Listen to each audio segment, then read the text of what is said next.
Friends সকল আজি ভিডিঅ'টো দেখুৱাম কেনেকৈ আপুনি আপোনাৰ ভোটাৰ আইডি কাৰ্ড অনলাইনত ডাউনলোড কৰিব পাৰিব আপোনাৰ মোবাইল ফোনতে। সেইটো কৰাৰ কাৰণে ফ্ৰেণ্ডছ সকল ভিডিঅ' ডেছক্ৰিপশ্যনত এটা লিংক দিয়া আছে, সেইটো লিংকত গ'লেও হ'ব অথবা আপুনি আপোনাৰ মোবাইলত ব্ৰাউজাৰত গৈ কেনে NVSP পৰ্টেল লিখি চাৰ্চ কৰিব।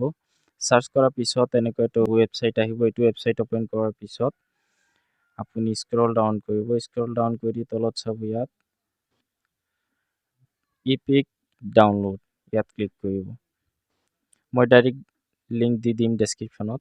ইয়াত আপোনাৰ মোবাইল নাম্বাৰটো দিব। মোবাইল নাম্বাৰ দি কেনে আপোনাৰ লগ ইন কৰি ল'ব লাগিব। সেইটো কৰাৰ কাৰণে প্ৰথমে আপোনাৰ যদি একাউণ্ট নাথাকে তেতিয়াহ'লে ইয়াত আই ডোণ্ট হেভ একাউণ্ট ইয়াত ক্লিক কৰি আপুনি একাউণ্ট ক্ৰিয়েট কৰি ল'ব। মই অলৰেডি ক্ৰিয়েট কৰা আছে।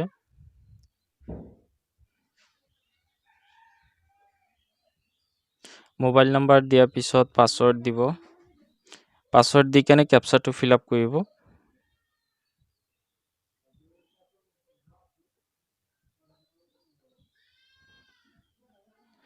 দিয়াৰ পিছত লগ ইনত ক্লিক কৰিলে আপোনাৰ লগ ইন হৈ যাব।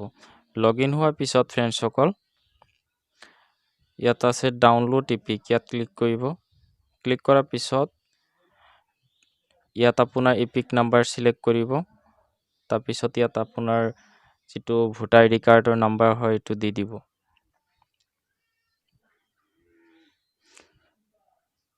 ফ্ৰেণ্ডছসকল আপোনাৰ GML নাম্বাৰটো দিয়াৰ পিছত ভোটাৰ আইডি কাৰ্ড নাম্বাৰ দিয়াৰ পিছত ইয়াত চিলেক্ট ষ্টেটত ক্লিক কৰি আপুনি ষ্টেট চিলেক্ট কৰি দেন চাৰ্চত ক্লিক কৰিব। কৰাৰ লগে লগে ইয়াত আপোনাৰ নাম, আপোনাৰ GML নাম্বাৰ, আপোনাৰ ডিটেইলছ সকলোখিনিৰ ডিটেইলছ দেখাব। আপুনি জাষ্ট চেণ্ড OTPত ক্লিক কৰিব। দেন আপোনাৰ মোবাইলত OTP ৰিচিভ হ'ব।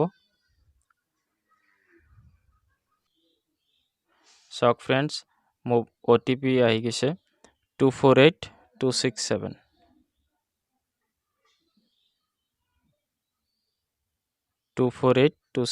দেন ভেৰিফাইড ক্লিক কৰিব। কৰাৰ লগে লগে OTP ভেৰিফিকেশ্যন কোড ডান ছাকচেছফুলি আহিব। তাৰপিছত আপোনাৰ কেপচা দি কেনে ডাউনলোড ইপিকত ক্লিক কৰিব। অলপ প্ৰচেছিং হ'ব।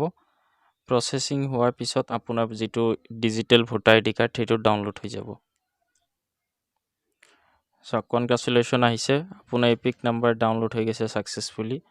এইটো চাওক।